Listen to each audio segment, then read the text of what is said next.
Washington. Weather message for the following counties in Ohio, Guernsey and Noble. The National Weather Service in Pittsburgh has issued a severe thunderstorm warning for southwestern Guernsey County and east central Ohio, Noble County and east central Ohio, until 2:15 p.m. At 1:15 p.m., a severe thunderstorm was detected near Cumberland and was moving east at 20 miles per hour. This storm is capable of producing hail up to the size of quarters and damaging winds in excess of 60 miles per hour. Locations impacted include Cumberland, Bell Valley, Waterfront State Park, Senecaville, Caldwell, Dudley, Sarsville, Seneca Lake Park, Summerfield, Harrietsville. This is a dangerous storm. Move into a sturdy building and avoid windows.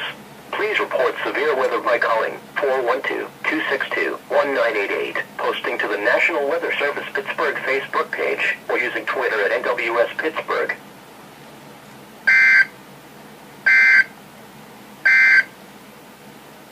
Special weather statement.